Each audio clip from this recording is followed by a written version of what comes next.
பாண்டிச்சேரியில் வந்து ஒன்றும் இந்த ரோட் ஷோக்கு பப்ளிக் மீட்டிங்கெல்லாம் ஒன்றும் எஸ்ஓபிலாம் இல்லை. எந்த ஹைகோர்ட்டும் அவங்களுக்கு டைரக்ஷன் கொடுத்து அந்த வரையறைகள் அதெல்லாம் ஒன்றும் கிடையாது. இங்கே தமிழ்நாட்டிலே இன்னும் ஃபைனல் ஆகலை. ஜட்ஜ்மெண்ட் ரிசர்வ் பண்ணி வச்சுருக்கு ஹைகோர்ட்டு. கவர்மெண்ட் கொடுத்தது, அப்புறம் தாவேக்கா அதிமுகலாம் சில திருத்தங்கள் கொடுத்துருக்காங்க. அதனால் தமிழ்நாட்டிலே வந்து அது இன்னும் முழுமையாக ஆகாத போது அங்கே வந்து ஏன் இதெல்லாம் இவ்வளோ பண்ணுறாங்கன்னு எனக்கு தெரியல. பட் நார்மலாக இருக்கிற ஒரு ஜெலசி தான், பொலிட்டிக்கல் ஜெலசி.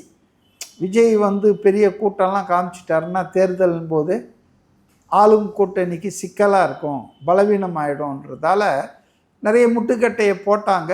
டெஸ்பைட் தேர் பர்சனல் ஃப்ரெண்ட்ஷிப், அதாவது நம்ம புஷி ஆனந்தும் ரங்கசாமியும் அவர் எவ்வளோ நெருக்கமாக இருந்தாலும் இவர் பிறந்த நாளுக்கு அவர் வீட்டுக்கு வந்து வாழ்த்தினாலும், பட் கவர்மெண்ட்டு ரூலிங் பார்ட்டினும் போது அவங்க வேலையை தான் செய்வாங்க. ஸோ அதனால் இப்போ ரொம்ப கட்டுப்பாடுகள் கொடுத்துருக்காங்க. ரோட் ஷோ கிடையாதுன்றிருக்காங்க. என்ன கேட்டால் ரோட் ஷோவை இனிமேல் தவிர்க்கலாம் விஜய். ஆஃப்டர் கரூர் தவிர்க்கலாம். ரோட் ஷோ என்பது அது வந்து சும்மா கையசைப்பதற்காக, ஆட்களை பார்ப்பதற்காக. இப்போ விஜய் இஸ் நோ மோர் அந்த பார்க்குற அளவுக்கு இல்லை. அவர் ஒரு முதல்வர் ஸ்டேஜில் வந்து இருக்கிறாரு.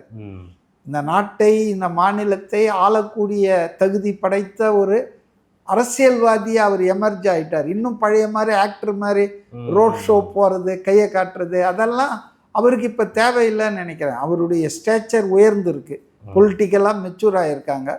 ஸோ ஆனால் திரும்ப எதுக்காக அதை கேட்டாங்க அங்கே போயிட்டு ரோட் ஷோன்னு தெரியும் எனக்கு புரியல. அது ஒரு இல் கன்சீவ்டு அட்வைஸ் தான் நினைக்கிறேன். அது முயற்சி தான், அது பண்ணியிருக்கவே வேணாம்.